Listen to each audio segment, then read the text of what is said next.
Challenges come, but our strength will last. Wisdom meets vision, we light the way. Standing together, we won't fade away. Young and old, side by side, bridging the gap with truth and pride. The times may change, but the heart remains. Let's connect, break the chains, bridging generations, voices of men, from the past to the future, we rise again. Different views, but the bond stays strong. We listen, we learn, we all belong. We're living in a world that's shifting fast. New challenges come, but our strength will last. Wisdom meets vision, we light the way. Standing together, we won't fade away. And joined in war, a brand new stage. We must rise to meet the age. With open minds and hearts that lead. Together we grow, together we succeed. Bridging generations, voices of men, in a changing world.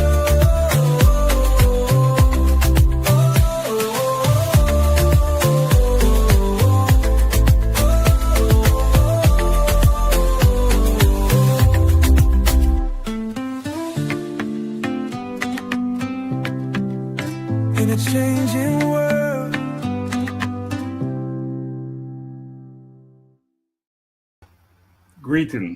Greetings, friends of the A Collision with Purpose movement. Welcome to Bridging Generations, Voices of Men in a Changing World. I am Dr. Laxley Stephenson.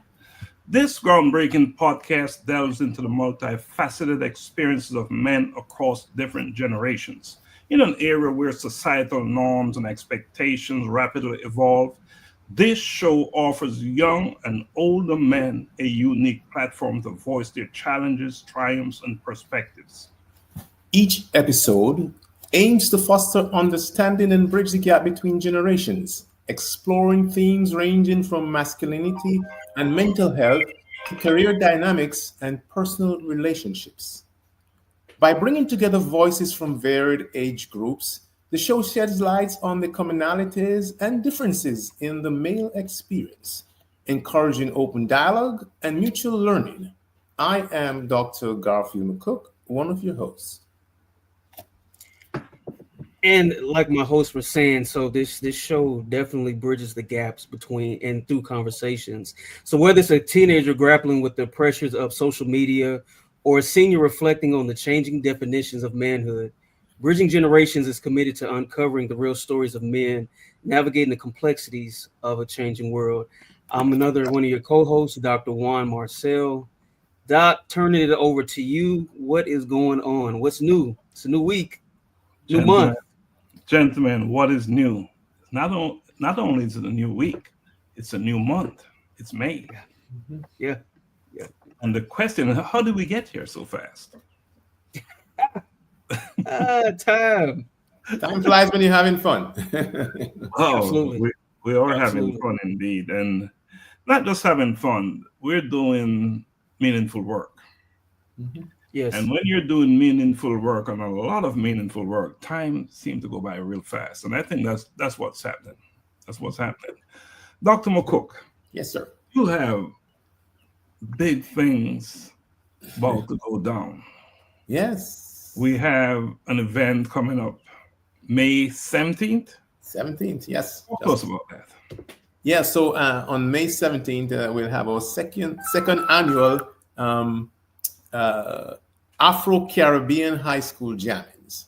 And this is an event which is a fundraiser for our event on July 26th, which is the JIIFSC final. So here it is, Afro-Caribbean High School Jammings is where folks like you, Doc, myself, and Dr. Juan, and everyone else who is watching we're going to come to that event to wear the uniform we wore in our high school, wherever we were in the world. And as I say, if it doesn't fit, do not quit. Just go out and buy the material. I were there last year. Some people could still fit. I remember one guy, he wore a tie, but for some reason the tie now is now shorter. But it's a good event. It's a 501. GIFs is a 501c3. So some of the proceeds are going to be going to an educational cause. And again, it's going to be May 17th at Front Page. You can look at the website, jiifsc.com. It's going to be grand. Last year, we had a great time. We had about 20-something schools being represented from around the world, Jamaica mainly. But this year, again, we're looking forward to see what Dr. Juan will wear. He went to school here. Dr. Juan, you will have to get your high school uniform together and get all your buddies who went to high school. Let's come out and listen to some great music. And on that night also, normally we will announce our top 10 or 12 for the GIFs finals or semifinals. We'll normally do it on the 15th of May. This year we're going to make a slight change since we're going to have this grand event on the 17th, and we're going to do the announcement there. So a lot is in store for you all listening out there. See you, jiifsc.com. And of course, this time it's not just for Jamaican schools. Yes. You want to talk about that? Yes. So it's not just for Jamaican school. Last year it was more a Jamaican thing. This year is the Afro, because we have gotten a lot of feedback. People got jealous of how us as Jamaicans doing these things and they can't. So we switched it around. So we have Afro, which is for African countries, and then Afro-Caribbean. So not just Jamaica, Trinidad, Guyana, Barbados, all of the different flavored countries out there in the Caribbean are going to be there representing. So it should be a difference this year. And we're going to have the prize for the most authentic uniform. So we're going to find a way out to do that. But Dr. Lax came last year well attired. I didn't recognize him. I said, "Who is that schoolboy?" And he says, "Me, teacher." So, looking forward to another great, last year I wore, my tie was a little bit small, but it worked. So Juan, we're looking forward to having you present. I'm excited. Yeah, what high school did you go to, Dr. Juan? Lithonia High School. Lithonia High School. Did they wear uniforms? No, we didn't, but we were the black and gold. Those were our colors. We were Bulldogs, and Golden Elegance was our drill team. So, yeah, black and gold. All right. So we'll make sure when we see you there, they'll come around to you and they'll be interviewing individuals. So make sure you have your speech ready to tell who you are. I absolutely will. I'll be ready. Now, we have a big show tonight, about a very serious topic. But before we go there, Juan, Dr. Juan, bring us up to speed on where you are with your work. Well, I'm actually I'm developing a curriculum, and it's about interpersonal skills for teenagers. Every other Saturday, I work with a foundation. I actually sit on a board, and I'm a director for servant leadership development and service learning. And so I'm creating a curriculum on service learning, teaching teenagers how significant it is to make an impact on your community, and how to lead through service. So I'm working on that currently. And, like I stated before, I'm working on my first book. So I'm putting in some work, doing some writing, trying to just join these great men before me, my co-hosts. So. Awesome. I'm looking forward to your book. Yes. Looking forward to your book. Can't wait to get it.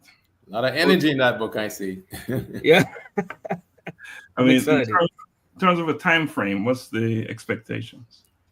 I was pushing for this summer. I haven't let that go. I'm pushing myself, trying to get it done by the end of this summer. So by the end of July, that is the goal. The end of the summer.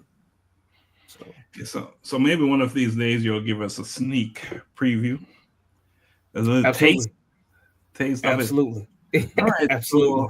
So, again, welcome to Bridging Generation, Voices of Men in a Changing World. And are we living in a changing world? Today we're going to have a conversation, a discussion, an interactive one about healing the wounds Fathers breaking generational curses through presence, purpose, and love. So this episode of Bridging Generation is going to explore how modern fathers are, especially those from minority backgrounds, are consciously breaking generational cycles of emotional absence, silence, and discontent. Again, this is about rewriting our legacy, showing up with love, vulnerability, and presence. You know, we are living in a time where many children are growing up in the shadows of unspoken wounds, inherited silence, and broken family patterns. So today, we are going to confront this reality head on. The objective of today's show is to bring together fathers who have dared to confront their past, embrace healing, and model a new way forward for their families. Again, this is not just about conversation or about perfection. It is about progress. It is about what happens when a man decides to be the turning point in his family, to no longer carry the weight of pain in the next generation, and to redefine strength, not as how much he can hold in, but how much he's willing to let go of and grow. Again, so welcome everyone who's watching. We ask you to share this broadcast, and we ask you to get involved. Be a part of the conversation. All right, so let us take a quick break and then we'll jump in. All right. I'm a boy kid, I'm a boy kid. I'm a boy kid, I'm a boy kid. I wake up in the morning and I praise the Lord. I thank Him for His protection, and I walk in His steps, declaring that today's provision is set up for me. I love God and I love my friends. I'm a bold kid. I'm a bold kid. I'm a bold kid. I put on my armor and I write His word, blessing come out of my mouth. Cause I know to whom I belong, I am bold for Christ. Holy Spirit dwelling within me, carrying His presence wherever He sends me. I'm a bold kid, I'm a bold kid. I'm a bold kid, I'm a bold kid. Loving others as He told me to pray for healing, miracles to see, knowing my identity in Christ, He is in me. I am a bold kid, He loves me, standing firm on His word, proclaiming everything I heard, not afraid because He is with me. Be bold.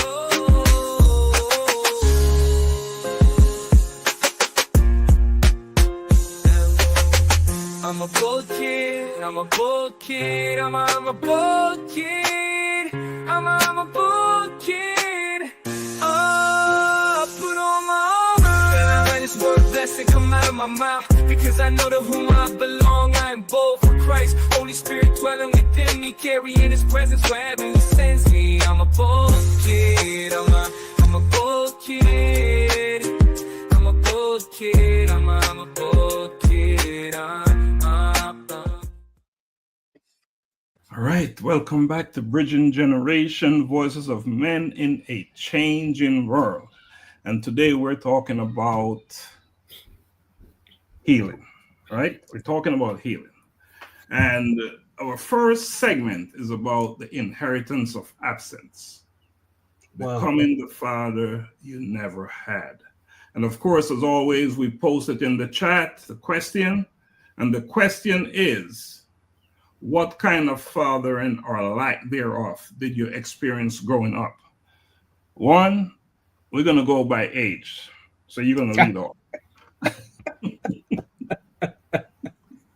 Oh, yes. Okay. I'll take that, Doc. What kind of fathering or lack thereof did I experience growing up? Real quickly, my dad was 19 when I was born. So I had not to call my dad a child or a kid, but he was a young man who was unfathered in a sense himself. So I had a young father, young in heart, young in mind, young in experience. And so he didn't have many tools or resources to work with when I was coming up. So there was a lack of fathering or fatherhood, if you will, when I was coming up, because he was young. You know, we moved from home, which home was Oklahoma. My parents were early 20s, just fresh out of college, so he was trying to figure it out, so he did the best he could. So there wasn't, I think at that age, being so young, you're trying to figure out how to parent, how to father, but also trying to provide and still trying to figure yourself out, how to be a man, all of these different things. I think there was a search for identity. So if he's trying to find him, he was trying to find himself. He didn't know how to be a father. So it wasn't there. So my dad was growing up when I was growing up. So that was my experience. You were both growing up. Yeah. Powerful. Dr. McCook, you want to jump in? Yeah, well, the topic is very interesting, becoming a father you never had. I had a dad that was ever present. So I was blessed to be in a two-parent household. My dad was a vet, worked for the Ministry of Agriculture in Jamaica. So it was a very great time. As a vet, they gave you housing, so you actually lived on the farm, and that's why I keep on telling people I'm a country boy and proud of it. I know how to milk cows, I know how to ride good, and all that stuff. So it was a great experience.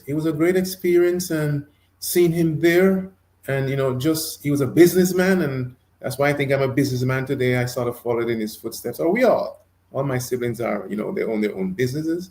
So my dad was there. Sadly, he left us when I was 13 years old. So the topic about absence, my absence is not that I had an absent father, but from 13 onwards, which I think are the prime years that you need to have that dad in your life. That part I never had, and I always missed, thinking of what that would be, or would have been. But he was there. Great father. And it's interesting, Dr. McCook, because for some of us, it was father just not been there. But in your case, it was a situation that was quite tragic. Yeah. Quite tragic, which brings on a whole different situation in your life. So, again, for me, much like Juan, my father, he was not present physically or emotionally.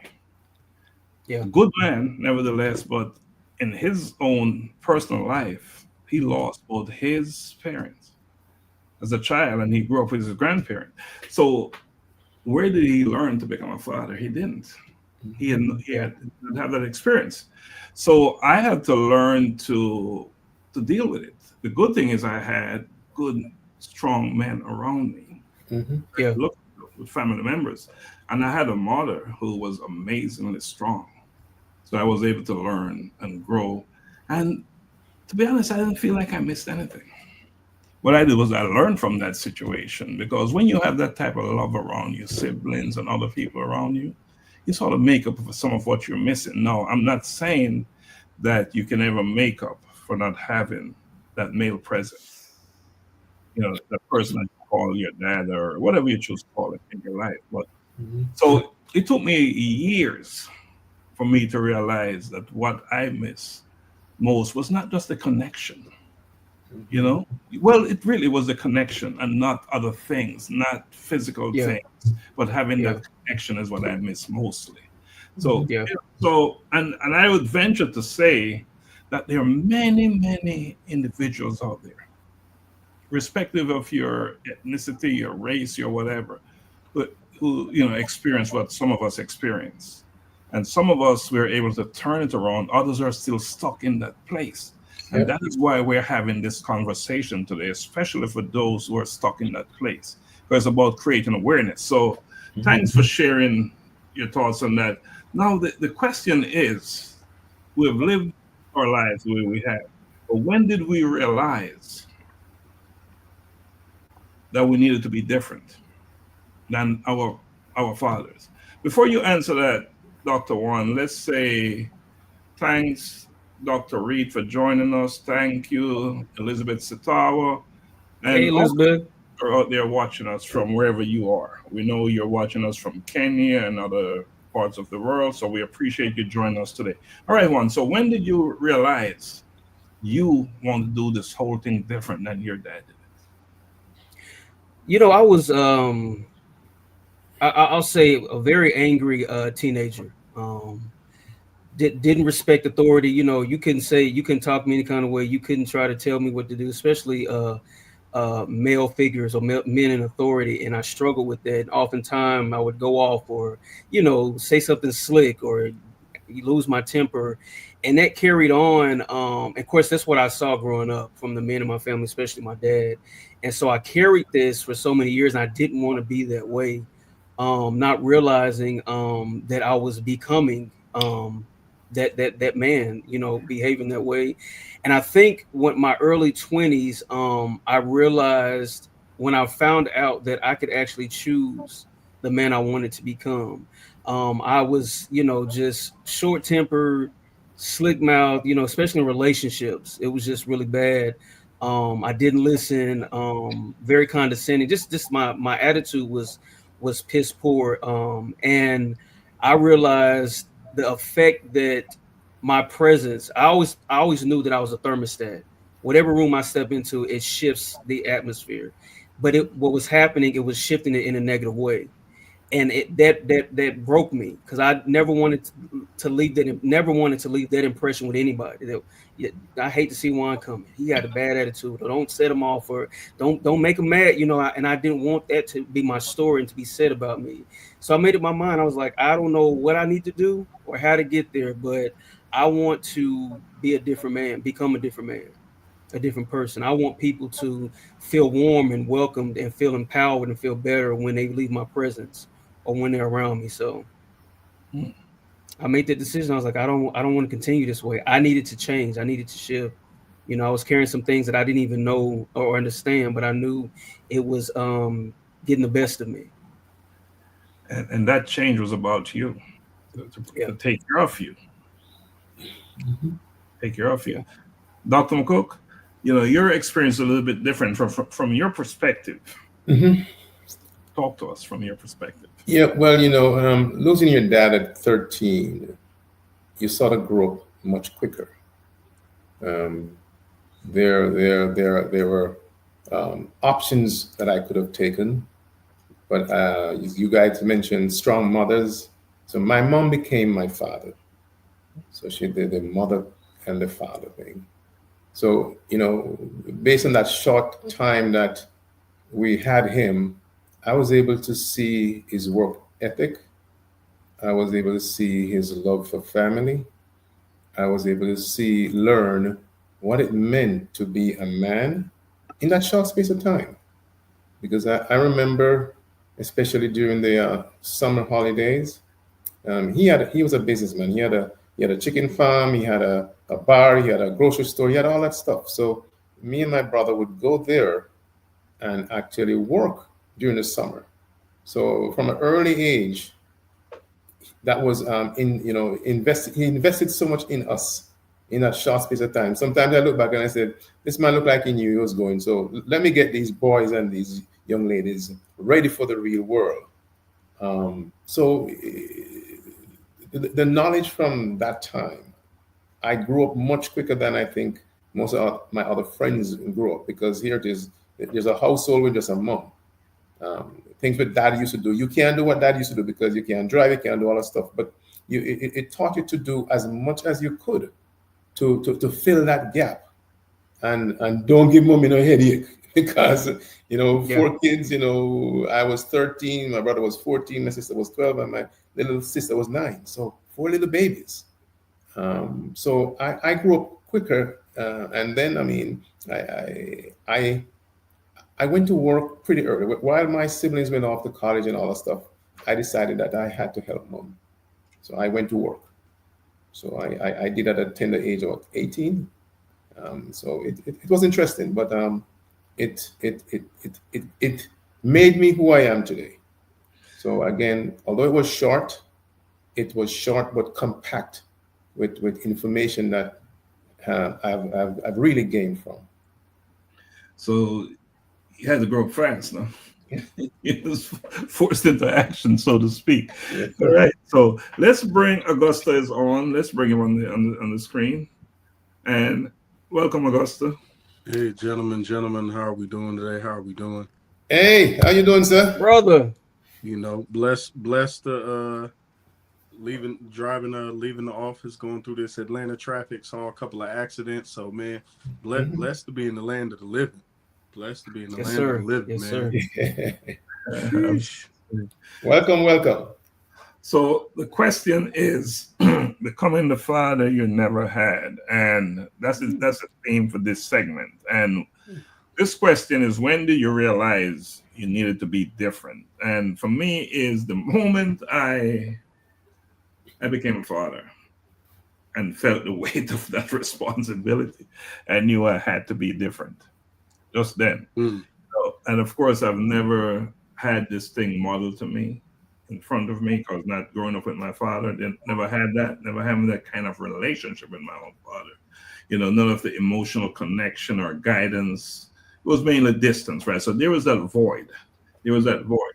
And I knew it that I did not want my children, my daughters, to grow up guessing and trying to figure out what it was like to have a father. So right then and there, the very moment I had children, I said, I am going to be different. In fact, it was a conscious decision that I will fulfill my role. I will be present full time. So Augusta, we toss a question to you. When did you realize that you had to be that father? I think for me, I don't believe I can say confidently it wasn't once I had children. I think due to my birth father leaving at a relatively early age, watching my mom do what she did, then my stepfather who raised me coming in, even in like that period, there was for me just growing up where we grew up. I joke with my sister about the fact that we didn't realize, we lived in gang riddled, drug violent, women selling their bodies, children, like we didn't realize we lived in those neighborhoods until we grew up. Like, so it was seeing that outside and then returning home to a home that was the polar opposite of what my sister and I saw when we walked. I knew I wanted to be different at 7, 8 years old. You know, by the time, I was 10 and 11 years old, sadly attending funerals for classmates, who weren't going for natural causes. These were people whose lives were cut down mostly due to gang violence. So for me, it didn't take me to become a father. It like I realized I need to be different for everyone in my life at 7, 8 years old. I was like, this is the life that, the areas we lived in were not conducive to people who wanted long-term life. So I just realized at a very young age, I can't do what other people are doing. I can't move the way other people are moving. And I didn't use not having, my father in the house as well, I could just do this. I really just knew very young, man, I can't be like y'all. I don't want to be like y'all. And even looking back, I laughed with Tremaine about a story last night, and I won't go into detail, but there was an instance where I put myself in a very bad situation in my early teens. And I look back on that situation and I'm thankful because in that moment, I'm like, it really could have been it in that moment. And it was constantly me being like, well, let me try. And that was probably the last time where I really said, I want to be like something that I'm really, that everything has been telling me fight against. And I look back and one of those people incarcerated for the remainder of their life. The other one is doing currently a 15-year bid, and the other one is just in and out of prison. And I look at it and I said, I was meant not to be like y'all. And I saw it young. And even I realized no matter how much I try to push to fit into this hole, it's not going to work. So yeah, I knew at a very young age, by the time I had kids, I said, oh yeah, no, it's just going to be different for you. I need to be present. I need to be active because I saw not just the people who didn't have it, but I saw the people who didn't have it and use it as an excuse to, go and fit a certain and particular narrative. So yeah, I knew at a very young age, and I don't want to be like y'all. Got to be different. I got to be different for the people who love me and for the people I love. It's interesting that the difference in our situation is a decision. Often it's a decision, right? Absolutely. And at the time, you don't realize the impact of the decision that you're making. You really don't realize that. And I don't really want to go off course. I don't really want to go off course. We have quite a few questions, important questions as we, to cover the topic tonight. Elizabeth Setawa said, shout out to all the fathers out here breaking generational curses, not with perfection, but with presence, purpose, and love. Your healing is changing futures. And that is so true. Woo, good. And that is from someone who is dealing with her own challenges, but she recognized the importance of having that person. Now, let's move to the next segment, the decision to show up. The decision to show up, and I'll post a question in here. And how do you define being a present father? Not just physically, but emotionally and spiritually. And Juan, you're a lead-off person today, of course. Okay, so how do I define being a present father? I would say being in tune and being in the moment. I think just thinking about being present is just being in that moment. And I think being in that moment affords you the opportunity to really just interact and be in tune with your child or your children. So I think the biggest thing with being present is being in tune.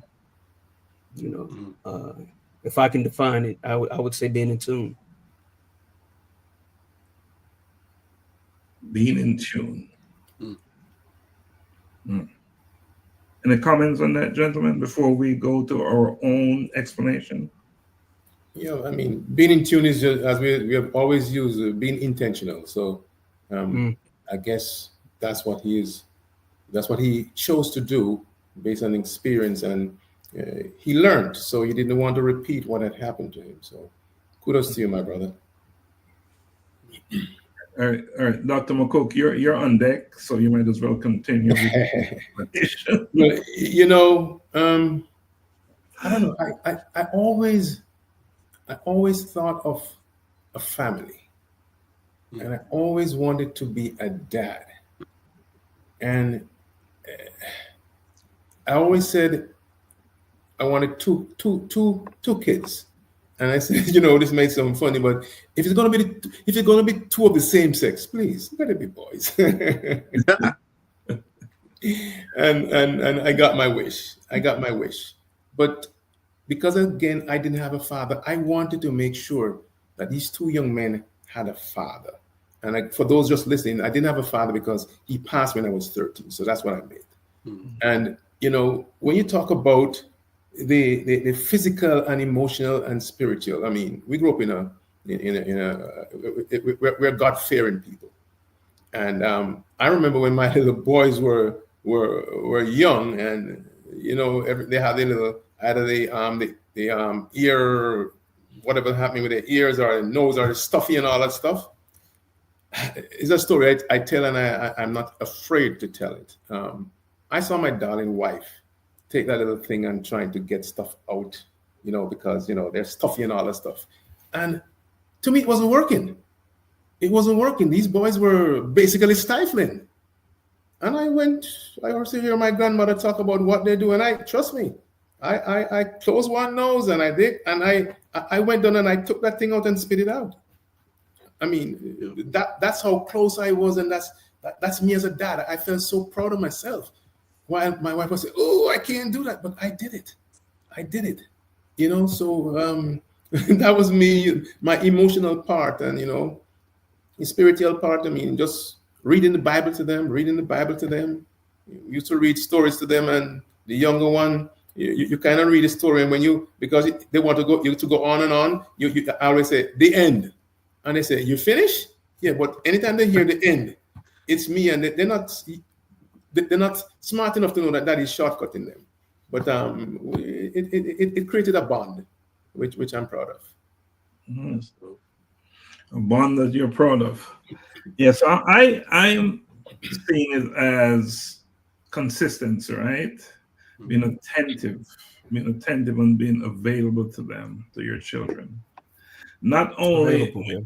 celebrating their achievements, but also when you need to offer advice, corrections, when you're dealing with their challenges, their sadness, and even when they're having doubts about certain things in life, just been there. Just been there for them all the time. And that, of course, that would include when physical, spiritual, and emotionally. But just to be there and just to hear them and understand that they too can also be the provider of guidance for you. Mm-hmm. That not because you're the parent, don't mean you know it all. And just be open to listen and be attentive to their needs, and celebrate them as well. Yeah. Celebrate Yeah. them. I think that showing up, being present is what that is about. Augusta. Yeah. Yeah, I think of my perspective on this is always,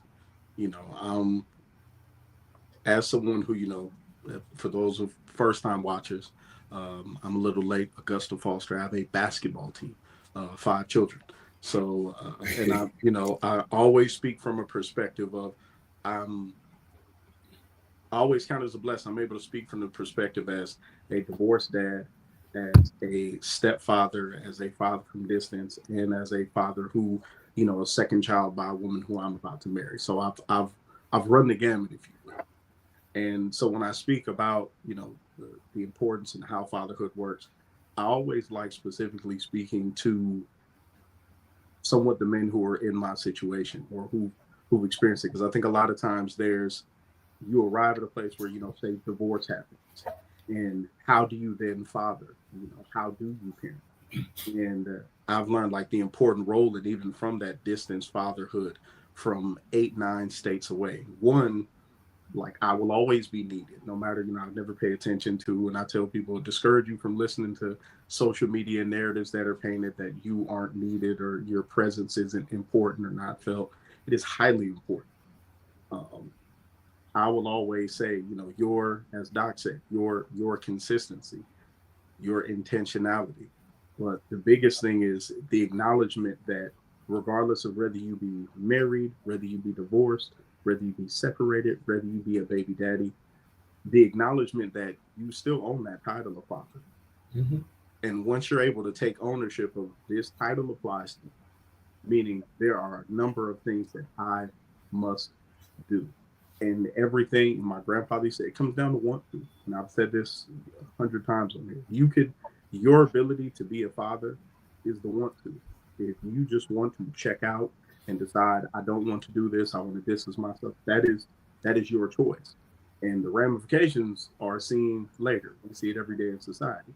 On the flip side, if you want to be there, come hell or high water, you'll figure a way. But it boils down to acknowledging the fact that I have this title. I want to wear it proudly. And what am I going to do to make sure that I'm there? Am I going to be present via phone, via email, via physically? I'm different from a lot of people. I'm blessed to be able to just go jump on a plane and say, let me attend this graduation, this meeting, this, that. Others don't have that. But the physical presence is awesome. But if you've got to do it by phone, by email, we're doing this on a Zoom. You can get it done, but it comes down to want to. If you want to be an active and present father whose children are producing fruit, and your legacy is really something lasting and impactful to society, you will find a way, and no man, woman, court, state, or anybody else will stop you. And the court plays a big role, right? Oh yeah. Yes. Oh yeah. Oh yeah. Mm. Juan know the Yeah. Juan Yes. Yes. Yeah. Absolutely. Yeah. Who will? We That's a welcome different story. Control. And Elizabeth said being a present father means more than just being there physically. It's about showing up emotionally as well. It's listening, supporting, hugging, guiding, and being fully engaged in your child's life. Fully Not just as engaged. a provider, but as a protector, teacher, and safe space. That's the real. Saying these from deep inside my heart. And, it'd be interesting to have a female, a daughter Yeah. on the panel, right? Yeah. To get their perspective Yeah. as we're having this conversation. So Yeah. that's something we can consider in the future. But listening to the conversation and how it's going, where did we learn to become a father? Where did we get our lessons from? Is it trial and error? How did we get? Oh yeah. on knowledge? on the job? It is Yeah. there is.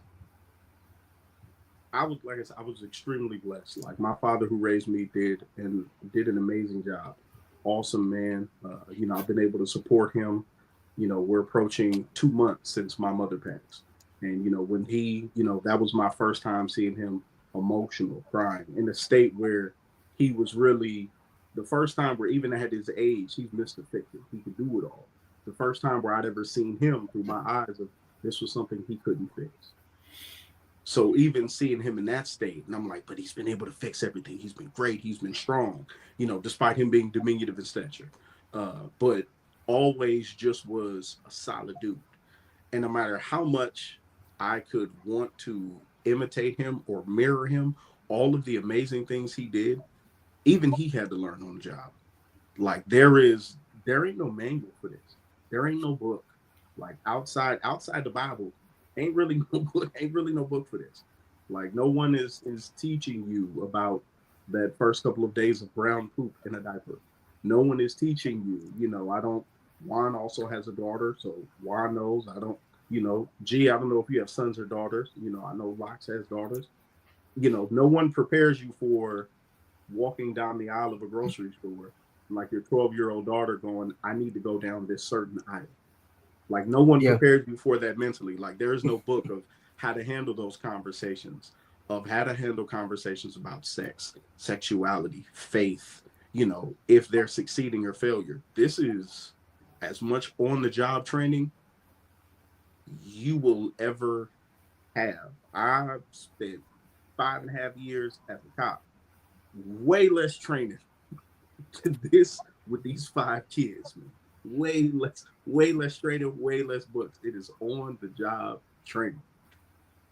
A good friend of mine said to me, I asked him before he became a father, and I already was one at the time, but I asked him, I said, because his father didn't raise him. He didn't grow up with his father. His grandparents raised him. And I said, how do you know that you're going to be a good dad? Like, how do you know how to do it? And he said, I've seen enough wrong and experienced enough wrong. I have an idea what right is. And I thought that was so profound. And I say the same thing. Like, you're in those moments where you feel wrong, like you talked about this, Doc, the connection was missing. And I know I never wanted my child to feel the way I felt when I was around my dad. Right. So so that's what I thought about. Like, what do I do in this moment so she doesn't feel like the disconnect, or she doesn't matter, or I'm not enough for him. I just want him to look at me. I want him to say this. What do I need to do? So she doesn't feel that way when she's in my presence. Interestingly, as Augusta said, it's an on-the-job training.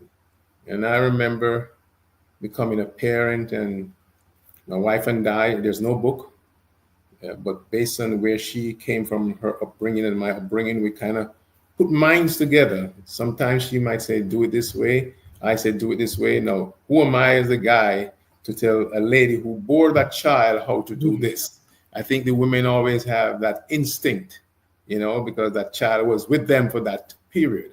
And, but it was very interesting. And there was no animosity of right or wrong. It was just, let's do it this way. And it worked. It worked. We saw them, child might get a little cut, and you go back to the whole thing. Okay, now you don't have the right tools here. Do you get up ice? What do you do? And you just went along. So I think it has a lot to do with your upbringing. Two family or two different households coming together, and you kind of watch what was going around when you were growing up. How did your mom or dad treat you in certain circumstances? What happened? And I think that's the genesis of how we did it, and we would act like we are pros. Or sometimes you might even go out and you see other parents doing certain things, and you kind of look over there and say, "Oh, okay, let me copy that." So your environment has a lot to do with also. If it's a great environment, where you have a positive thing, or the negative, you get to a stage where you learn to weed and decide, okay, no, that's negative over there. I don't want my child to get involved in this. And we always say, before we became parents, we used to wonder, man, how come that parent over there allowed a child to do this or whatever it is? It has nothing to do with it. We do all stuff. My two boys one day said to me, "Dad, if we do anything wrong, it's not because of your teaching. It's just that we want to try." Mm-hmm. Yeah, we got to be careful not to be judgmental. Yep. Parents. We got to be careful because, the individuals have a mind of their own, and they act irrespective of what you taught them sometimes. But I'm one who believes that they always come back home at some point. Once they have the foundation, they tend to come back home more often than not. Mm-hmm. It's interesting that I learned to be a father from my mother. Mm-hmm. She was my teacher. She was my teacher, and I say that because most of the good values that I have, I learned from her. And seeing her, what she went through, her commitment, her dedication, and wanting the best for her children. Even though I was learning that from a woman, it transferred over into what I wanted for my children. Yeah. And also watching my siblings, of course, a few of them are older than I am, and watch how they are with their situation. And just being overall supportive of each other, we learned from each other as well. Yeah. One thing we knew for sure, that our children would do better than we did in terms of being supported from a father or a parent. So, all right. So again, Elizabeth jumped in and she said, people learn to become fathers from many places. I think she's summarizing what we've all said. Their own fathers, good or bad, interestingly, right? We learn what not to take with us, what to take with us, their communities, their faith, and life itself. But the most powerful lesson often come from choosing to grow, heal, and be the kind of father you wish you had. And that's what we're talking about, becoming the father we really wanted in our life, right? That's what we're talking about. So what have you chosen to do differently than your father? Juan, what have you chosen to do differently? I would say at whatever cost or expenses, fight for my child.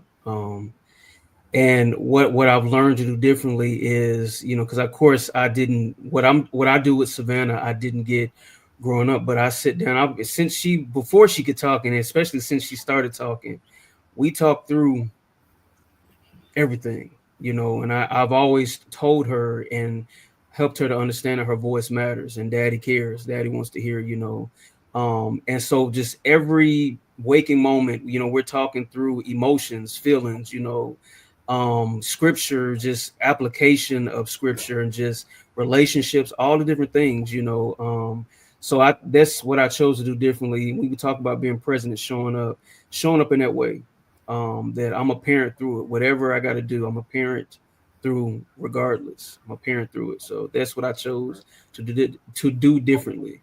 Was to be fully engaged, I think is what you said earlier. And to me, fully engaged is in everything.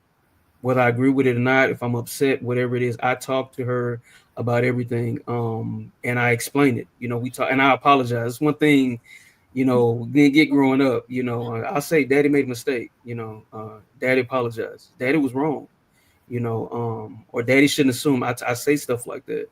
So she knows daddy's human, and daddy's gonna make mistakes. So I just show up and I'm fully engaged, no matter what the costs are. I'm there.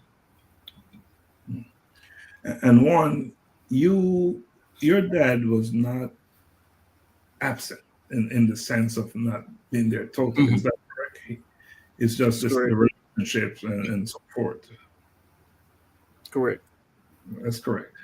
So imagine not having a dad present. Everything you're doing is different, right?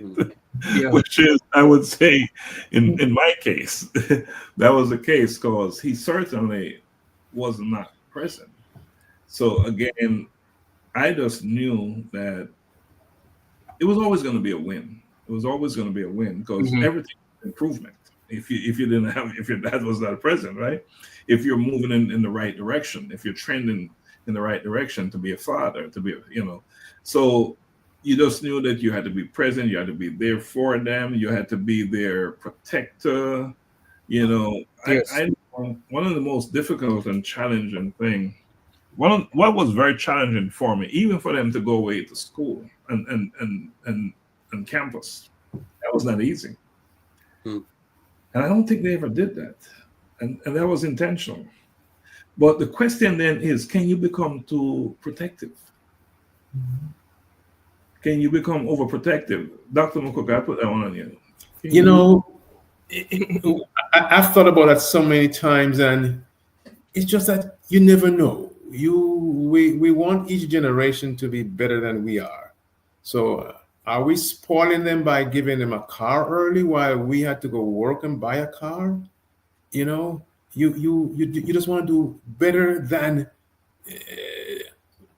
the times I grew up in Jamaica, and we're talking about father and what you have done differently. My father passed early, but then again, I was playing soccer and all that stuff. And back then, parents not going to come watch you play no football. Football, we call it back then, and all that stuff. So when I became a dad, I made sure I was there. I went to all the games, the practice and everything. I would drop them off at the football practice, and I use the opportunity to walk around and do my exercise. So, you're trying to bond with them while, give them something that you didn't experience and I didn't experience as a child because my dad was there. I remember because he wasn't there and I would see other kids with their dads going to places and I got jealous. And it was painful. Not any fault of his, but then, so as a dad now, I made sure they had that. They had the support.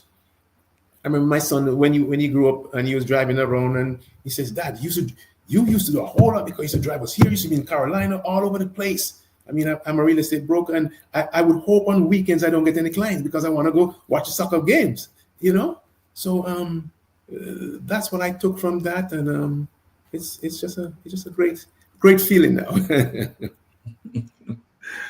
Augusta, what have you chosen to do differently from your dad, and are you overcompensating? I would say what I've chose to do differently. I will say this from a standpoint of my family goes back and watch these later. I can say this from a standpoint of for my birth dad. So I'm Augusta the third. The first Augusta had a litter of children by a multitude of women.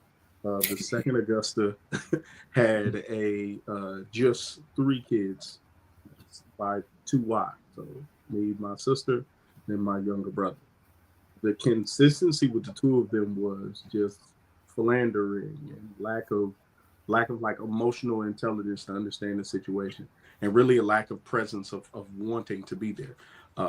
I have a better relationship now with my birth dad, but I realized even something that he told me at 24 or 25 years old, where he said, I really wasn't equipped to be a father. And at no point, like mentally, did I like really want to be one. And I was thankful to hear that from him, even though by then I was a whole grown adult, but I was like, it gave me a lot of peace and closure because I said, okay, I was never the kid who was like, oh, you left because of me. I was always like, this ain't no me, bro. I'm awesome. Clearly it's a you thing. So, but hearing him say that, I'm now able to sit here today and say one of the things that I did differently was, even though I got divorced, I still am an active participant. Like, I didn't disconnect. I didn't allow, well, we're not together, so we'll move away. No, it was like, okay, I'm not there. How do I figure out this dynamic now as no longer in the house dad? How do I still set standards, guidelines? How do I operate in this? So the thing that I would say that I did differently was I remained present. I remained active. I didn't allow the end of the relationship with their mother to intervene or disconnect me from my activeness as a father. From a standpoint of overcompensating, I think we all overcompensate as parents. Talk with Tremaine all the time where he says, the world is so crazy. And I think just at my age, me being, I believe, the youngest person on this panel, I still tell a story of remembering riding with my great uncle and aunt in the front seat of a car with no seatbelt as he drunk beers. It was like 1991 when this was happening. Like, this wasn't the 70s. Like, we were on back roads because he had suspended license and drinking behind the wheel. And this was the 90s. This was the 90s. So I look at, the world is dangerous in this, but I'm a bit overprotective, but it's not from a standpoint of not just their safety, but I had a really good standard of a father in the home. So I want to make sure, like, okay, let's start there. So, I always want my kids to pursue things and be better than me. If you don't want to go to college, you want to go get a trade or go to the military, my mindset is always, I just want you to grow greater than me. Because I feel like as parents, and specifically as fathers, when you reach a level in life and you look at your child and it's not, anger, but like disappointment that they didn't achieve something, not just for them, but like you knew they had higher expectations and they don't, it's like a little bit of hurt. So I'm like, my mindset is always like, yeah, I'm kind of going to be overprotective. I'm kind of going to push the gas, but I see the greatness in you. And I know that you could be far greater than me. And I'll still love you if you don't. It'll hurt a little bit. But that is the overprotective nature, is the less overprotective and more, I really want to push you to pursue something, because something inside of you is far greater than you'll ever understand. So let's hear from Juan about being overprotective, and then we'll move on to the next question. I do think you can become overprotective. As far as myself, I don't think that I am. I somehow I don't know. I don't think that I am. I think I have enough. I don't. I think because I've come to peace with. Now I'll say when she was much younger, absolutely, I fight anybody. Like, no, but I had to listen to God. And he was like, "Give her to me, because if you don't, you're gonna lose your mind." And you won't be here. And so I had to turn her over, and it doesn't mean I don't worry sometimes or have questions, but I honestly had to do, and I'm still doing it. I haven't arrived, but I'm still doing the work where I'm learning to trust God, that the same way that he kept me, that he's keeping her. So when we're not around each other, he's with her, and so even when she's with me, when we go back to, I was saying earlier about the conversations, I talk her through everything.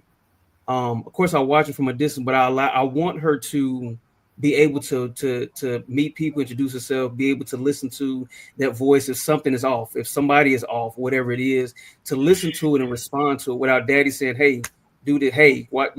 So I back up and I allow her to develop that intuition, that voice, to develop that ability to hear God and to respond. So I try to. It's not easy. I think we all know that, but I try to sit back and just allow her to find herself. So that's again, I said it's a process.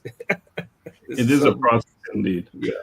And Elizabeth Sitawa is saying something that she's acknowledging something, that she's a single mother, and quite a few of us live in that situation. So she says she's playing roles that she shouldn't. Yeah, so that's quite interesting. She's playing roles that she shouldn't. Interestingly, and I can't speak. I need to be careful when I say this, but a number of the young women in Kenya are single parents.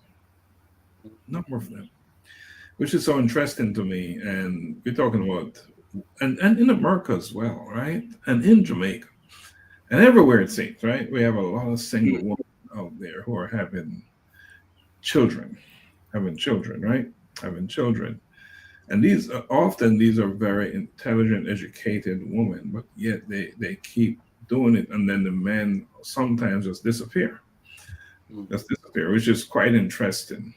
And again, that's another conversation. Next time we do something like this, we'll bring some women on the panel to get their perspective. That'd be good. All right, so let's go to the silent struggle, spoken strength. And we're going to move it through a little bit faster than we have. So we may skip a little bit and go, not all of us won't answer the same question, so we'll just keep it moving. But the question here is, why is it so hard for men to talk about emotional wounds? Juan, why is it so hard for men to talk about emotional wounds? We weren't raised to do so. We weren't given the tools, and Augusta touched on this. He said emotional intelligence. For many of us, that's underdeveloped, and so many of us don't know, or if we do know, we don't feel comfortable with using that type of language or holding those type of conversations about what we're feeling or what we're going through, or even self-doubt or any of that. Emotional wounds, what hurt us.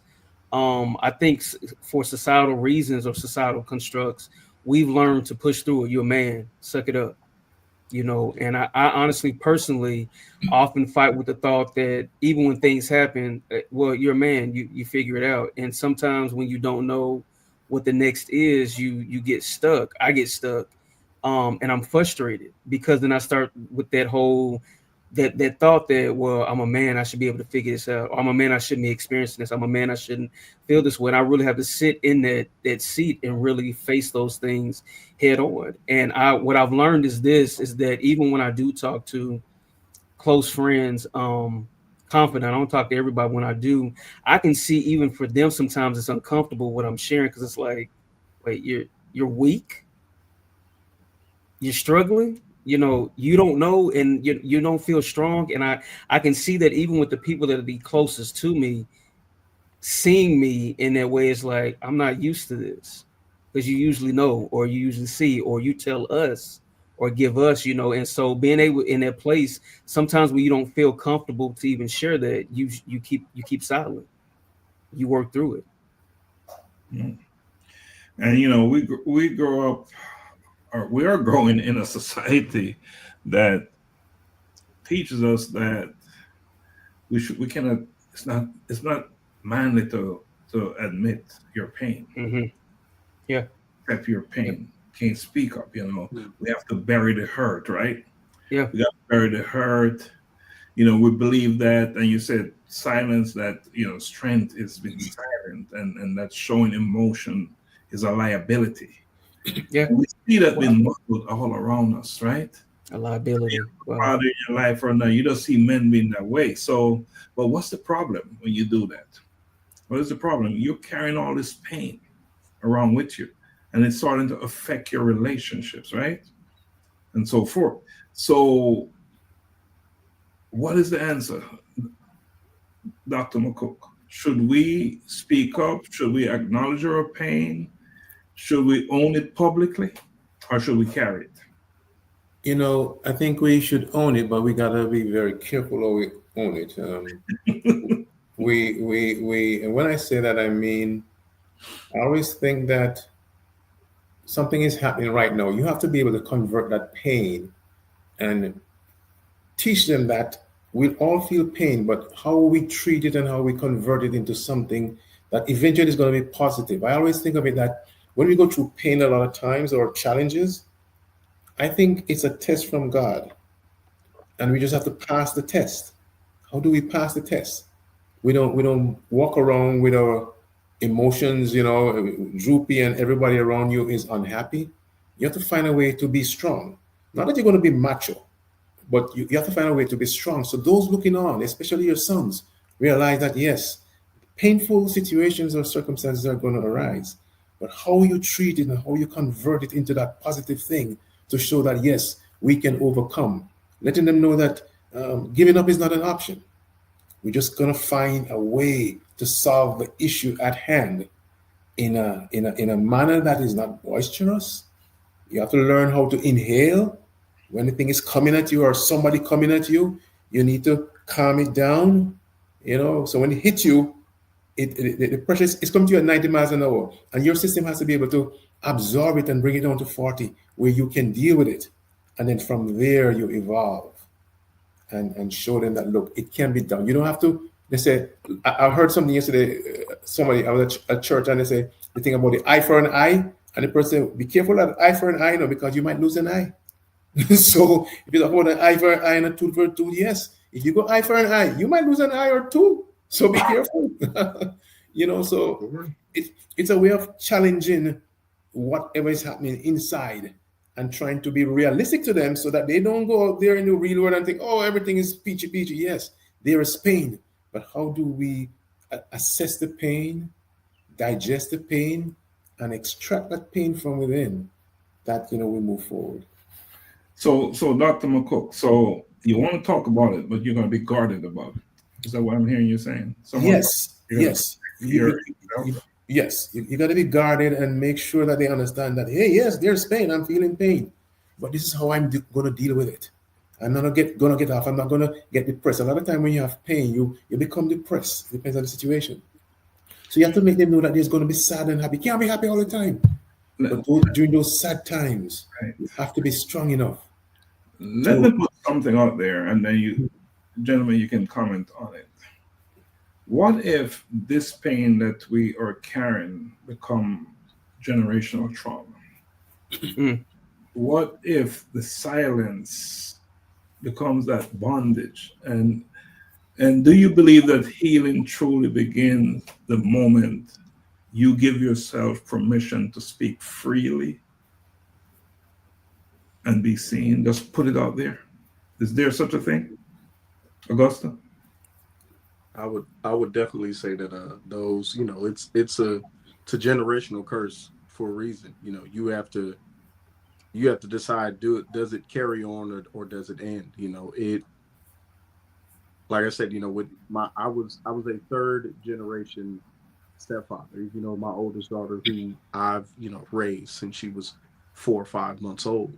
But I realized with me, I said, hey, listen, this abandoning children, this not being active, this not being present, this ends with me. And I remember, after, took about a year after getting divorced and going to therapy and taking time, but I remember like screaming out loud, like yelling at God, like this ends with me. Like my son won't have kids, my daughters won't have kids, and it ends bad with people. I said, no, this is it. Like we're not abandoning, we're not leaving. And you have to stop it. But again, it comes down to choice. Like once you take that ownership, I had a conversation with a friend of mine who's in the space of, he coaches parents. And he asked, what is it that, changed with this? And I said, the second you could take ownership that there is a problem and it needs to be fixed, and I don't want it to affect my kids. And I think very often, in our community, and that's throughout the diaspora, you said in Kenya, single mothers, and in Jamaica, and you see it, throughout other cultures, but I can only speak for mine. And you see these things happen, absent father and mother, this and that. And it's like, you will watch people who lived a very poor existence of no father or no mother in the home or whatever the trauma was, and have an opportunity to see it, target it, and fix it. But instead, they just fall into, and it's like, that is how you see it, you have to end it. If you don't end it, it just continues to repeat. So if you're finding yourself in that rut of, my dad, my aunt, my uncle, and this is a continuing thing, you have to decide, okay, where does this end? And do you want to be man or woman enough to say it ends with me? And can it end until you release it? Until you release it, whatever that is. Yeah. So release is important. One, you're writing your memoir, right? You're writing a book. Yeah. And it's a powerful book. Clearly, you're willing to make everything public. Yes. You're willing to put it out there. Yeah. It's scary. It's scary. Scary. Yeah. How do you get that courage to put it out? A lot of us can't put it all out there. We're very careful how we talk. Mm-hmm. Even this platform. Well, you said this, and the word you used was bondage, and I've heard that, and for me, holding on to this was keeping me had honestly became a stronghold. And so what I realized most of my life, even as a child, adolescent, even young adult, even in my family, I grew up in a blended family, and a lot of things weren't talked about. The truth of the matter or the reality. And so I learned how to be present but be silent, and not be seen. And I took that on into so many other areas of my life. And I to the point where I almost forgot my story, or what my reality was, because I was putting on for everybody else. And I didn't think that my story mattered because I didn't want to ruffle any feathers. I didn't want to upset anybody or cause any divide, or especially my parents or my father. And I realized that was the stronghold, And I'll say this, Augusta touched on this. I honestly think that curses, as we call them, or transferences, generationally happen because one generation doesn't teach the next, or one generation doesn't put a halt to something before the next has the opportunity to either pick it up and carry it. And so I think a lot of the stuff that we refuse to talk about and be honest about ends up, we think is secret or silent, but some way, fashion or form, the next generation picks it up. And we think that if they didn't hear us say it, then they won't practice it, but they do what they see, not just what they hear. And that was big to me. So I was like, you know what? I realized how liberating telling my story is. And just by chance, it may set somebody free, because that's what it's doing for me, and I no longer want to stay in bondage, trying to spare others' feelings, because it's my story. And you said it earlier, you don't have to agree. I've learned that I'm the oldest of 8. We all could have grown up in the same house, same parents, different experiences. So I realized that. Let me close this piece by saying that silence is not strength, it is bondage. So we would leave that one on that to support what you're saying, one. And Elizabeth really nailed it. She said, many men were raised to believe that showing emotion is weakness. They were taught to stay strong, stay silent, and man up. So opening up feels risky, unfamiliar, even shameful. But healing begins when they create safe spaces for honest conversations, right? I have seen this a lot from a lot of men fighting cancer silently and can't come out to ask for us to talk. That's the danger of not speaking your truth. And your truth is not just about the good things that are happening in your life. Your truth is about you. And who you are, is about all the elements, all the components, good and bad, that is happening in your life. So I personally believe that the sooner we can look in the mirror and tell ourselves that this is going on and then share it, it's no longer your problem. Yeah. You've given it away. You've given it away. So, but I know it's not easy to do. She also said men don't have to share everything publicly, and I completely agree, but owning up, whether in private or public, is powerful. Accountability, vulnerability, and honesty inspire others and break the silence that keeps many trapped. Healing isn't about shame, it's about courage. Speak to someone, it's therapeutic, but speak to the right person is what I'm hearing. That's important. That's important. All right, so this two questions right here this question is gonna be for Dr. McCook and Augusta, just so we can keep it moving. How do you model emotional experience for your children? Augusta, you want to go first, then Dr. McCook? Oh man, emotional. I'm emotionally intelligent. I recognize this is the time to, and it's taken 5 kids to really learn all of this, because you treat each of them differently, because doesn't apply what fits for. It's not a one size fit all, but making sure that I show up from a standpoint of emotionally understanding what's needed to be in that moment, what needs to be said, not being said. Moments where it's like, I can speak to my kid this way, I can be vulnerable, I can't be, but really the best way for me to be that emotional understanding where they are.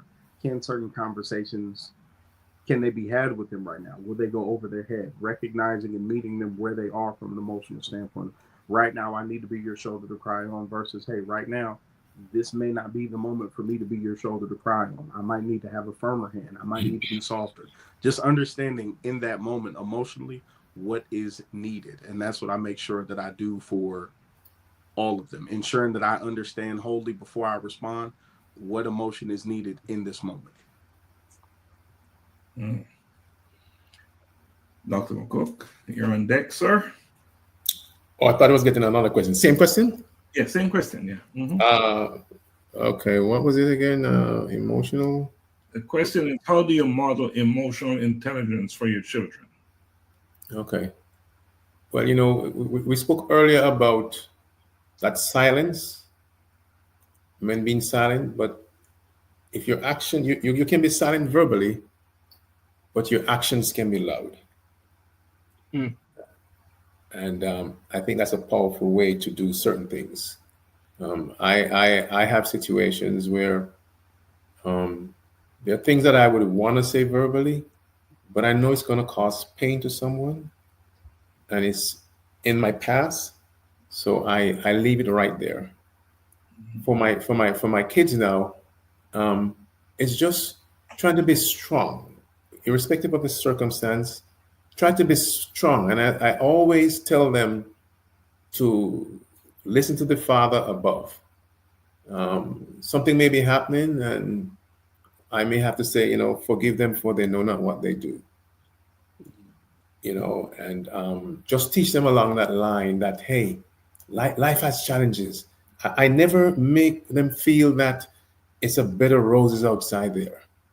Although they may see that, I remember my sons, all the kids used to come by the house here because, this is the house to be and all that stuff. And, the other kids would come and say, oh my God, but then they were able to say, boy, Dad, you work hard. So it's the hard work that is paying off. The other parents may not be doing as much as you and mom are doing. So you have to set that example and make them know that they can cry. That's one thing I tell them. Hey, you can cry. You can cry. Get it out. Get it out of you. I remember Dr. Lax when I was taking my becoming a broker, and back then this was a new way that they were having brokers. It wasn't more multiple choice, it was simulation. And I took that exam because we were the guinea pigs and waited for the result. And when the lady gave me the result and said, you passed, I remember one teardrop coming down here. And she saying, what happened, sir? And I said, you wouldn't know. You wouldn't know. So, we don't have to verbalize. We can do it in action. And just be good examples, just be good leaders to our kids. And I mean, I think let me pat myself on my shoulder. I think I've done it. Let's give Dr. McCook an extra pat. Awesome. All right, let's pivot to building legacy intentionally. And the question is, or the theme, what we're going to talk about, I am my family's turning point, right? Wow. I am, and the question is, what does legacy mean to you? Dr. Juan, what does legacy mean to you? And we're talking about being a father here, all right? What does legacy mean to you? Yeah. I would definitely say something that, of course, that you're passing on, right, from one generation to the next. I would say it would be a legacy attached to my values. I believe in with 3 values that everything I do is to equip, educate, and empower. And what I would say as a father building that is that same equipping, that educating and empowering. It matters to me that my daughter, and if I so end up having more children, but my daughter knows that she holds a significant place in time. Right. Mm-hmm. And me preparing her for what life could look like and could sound and feel like once I'm gone. What is she carrying on? And that legacy of it's so many things, but definitely a legacy of values, of self-value, self-worth, of faith, so it's those things that I value, that I hold on to. That's the legacy as a father that I'm working on building. And it starts with those three: equip, educate, and empower. That's what I live by, those three values. All right, we'll just leave it at that, and that's big. But I want all of us to answer this question because I believe it's so important. What advice would you give to a father who didn't grow up with love or guidance? Augusta? What advice would I give to a father who grew up without love and guidance? Did not grow up with love or guidance. You do not have to recreate the existence that you had. You have an opportunity, and even pivoting at a legacy, you have an opportunity to do this totally fresh. Just because, it didn't come with any instructions or any tools or any guidance, you have an opportunity to. The amazing thing about fatherhood is, regardless of if you had one, if you didn't have a dad, a mom, whatever situation is, you have an opportunity right then and there to start from afresh. This is your chance. Like, you growing up without that guidance, that love, those affirmations, those hugs, that care, you have an opportunity to change it. Like, you could write your own story. It doesn't have to be a continuation. It doesn't have to be the next chapter in the book of failure. You could literally start afresh with your own children, your own tribe, your own legacy. That's what I would say. Like, you could close that other book and start a new one. The Bible begins in Genesis, the beginning, the foundational, the framework. You have an opportunity to be the genesis of your own legacy. So you can, you want to do that, or you want to, be a Revelation, or, Judges. You just want to be another book in this chapter of, like, lack of love, lack of presence, of failed fathers. No, you don't have to. I would tell them, write your own story. You don't have to repeat it. You could begin afresh. You could start anew, and you could mold this the way that you want it to be. Dr. McCook, you look like you're rearing to go at this one. Man, it's pounding at me. It's like, wow. I would tell them, as these things that you say, look in the camera and speak to the person out there. I'd look them in the camera, look them in the face, and you ever see these people on TV when they have the debates going on and the guy looks in the camera. So I look in the camera and I say, break that bondage. Be the change agent. Don't be that status quo. It's difficult for you. Yes, you've been held down, your father, everybody, and you're feeling pain today. But let's translate that pain. Let's translate that pain into something good, so that your kids from now on will be different, and you will be that change agent that made the difference in the lives of those who are going to come after you. Don't look in the rearview mirror. I give a story that when I was leaving New York and I was driving down here, I wanted to get rid of New York so much that I took off my rearview mirrors, so I didn't look back. It was forward ever and a backward never. You're still not looking back. Not looking back. No review. No rearview mirror. So be that change agent. Kick out that bridge. Dr. Juan. What came to mind real quickly is four things. I'll write them down so I don't forget. It's 40. I'll be 42 in a couple of weeks, y'all. So try to keep a sharp mind. But I wrote this. I said, the advice to a father who didn't, experience that love, or that guidance, that presence. I would say, number one, you get to choose. You get to choose the father you want to be, the man that you want to be. Secondly, you are enough.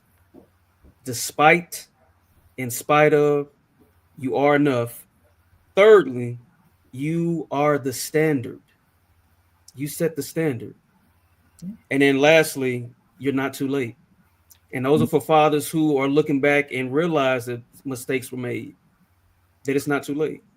You haven't missed it. You have time. Well said, Dr. Juan. My number one advice is you don't need an example to be a good father. Thanks. Yeah. Don't wait for one. Don't make excuses that no one taught you. And just be consistent and be a good listener to become a good father. Yeah. Listen to your children. They can teach you a lot. They can teach you how to be a good father to them, believe it or not. They can teach you. And understand that your children are not necessarily seeking perfection. They need you present. They need you in their lives, right? And that they want you to love them, care about them, and respect them. So don't be a father who is afraid to grow, to learn, to become better at being a father. Don't be that person. So that's my advice. That as we're drawing down, we have a few minutes left. This is an opportunity here just to give a closing argument. And Augusta, let's start with you. What's your final thoughts on the conversation we're having today? I would say you don't have to repeat things that have been done. The failures you've seen, the shortcomings you've seen, you could start afresh.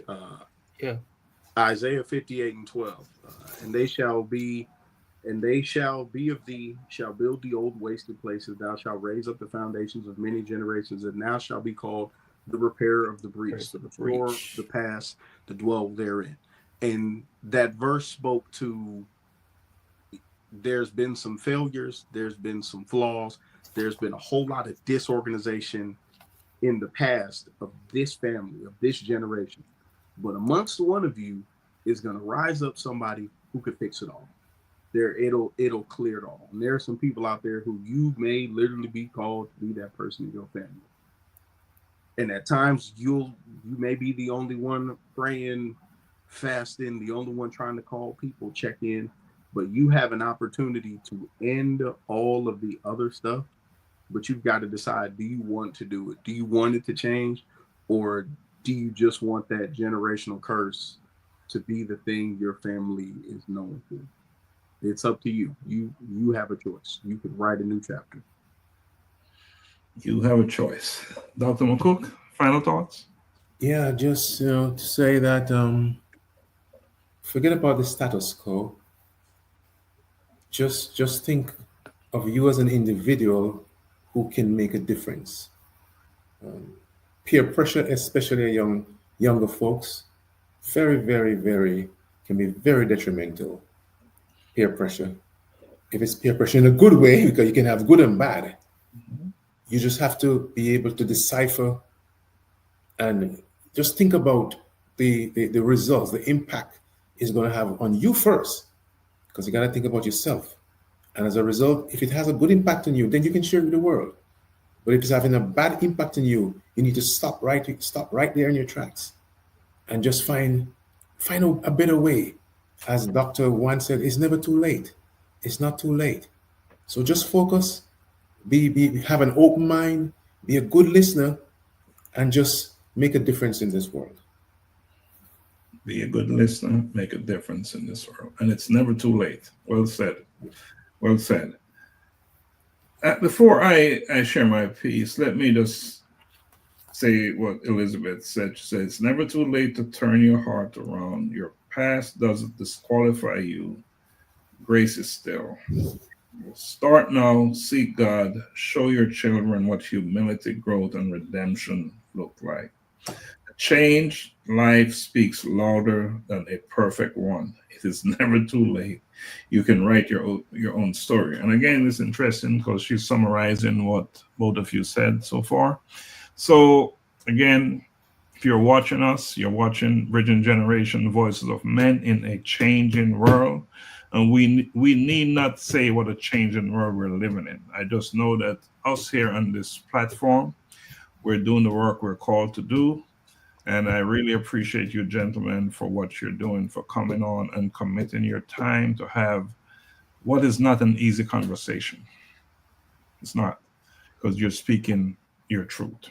You're showing yourself. You're just being on here. You're making yourself somewhat vulnerable. Yeah. But I see that vulnerability as nothing but strength. And that you're able to come on and do this is just so commendable. And it speaks to who you are as a leader, that you're willing to give of yourself for others to learn. All right. So here are some tips for anyone out there listening. Be authentic. Personal stories are powerful, Juan. They create awareness. They speak volume. All right. Vulnerability builds connection. And reflect on moments that shaped your fatherhood journey. Very important. And that's what we're doing today, right? Yeah. Reflecting on moments. And I don't know how often you sit by yourself and you process these things that we're talking about, but we're sure doing it here publicly, right? And we're doing it in a global way. And speak from your heart, your truth will resonate. And I know that's exactly what happened in this conversation today. So my closing thoughts is this was indeed a powerful conversation. Yes. And it reminds us that healing is not a destination. It is a decision, right? Every father represented here today on this panel has shown us that we are not bound by the limitations of our past. We are not defined by what we lack, but by what we choose to become. And to break a generational curse is to stand in the middle of what was and what can be, and to build a bridge with love, presence, and purpose. This is real sacred work we're doing here. And while the world may not always see the effort that your children are making, at some point your communities will. So keep on supporting your children and build a legacy that will echo for generations. So keep showing up as a father, keep speaking life as a father, keep healing loudly as a father. And again, gentlemen and anyone watching, thank you for lending your voice for the interaction that we've had from our those watching, from Elizabeth especially. You've really dig in and helped us with this conversation. So you are, and understand, gentlemen, you're not just fathers, you're foundation builders. Juan, wow. I love that. Nice. Doc, you can't throw that out there and then just that's toss how the it was mic. supposed to go. Foundation builders. I love that. But I'll say this. I'll close with this. Our life and the things of life tend to attack us where God has already affirmed us. And what they could look like is the disconnect from a father, the absenteeism of a father, or so and so on. But that doesn't mean that you can't do it. And much of what you heard tonight, and I want to echo, is that the healing starts with you. So choose it today. Choose to forgive, to let go, because it's really big. I saw this saying. It says, holding unforgiveness is like drinking poison, expecting the other person to die. So choose forgiveness. Choose to let go. It's for you. Healing starts with you. I'll leave it there. We are foundation builders. We thank you for tuning in every week. Same day, same time, Mondays, 7:30 Eastern Standard Time. Like, comment, share. We appreciate you. Enjoy your evening. Peace. For everyone searching, wondering why you're here, it's time to rise. Time to find purpose. This is Daily Insights Unveiled, your odyssey to find purpose. I used to wake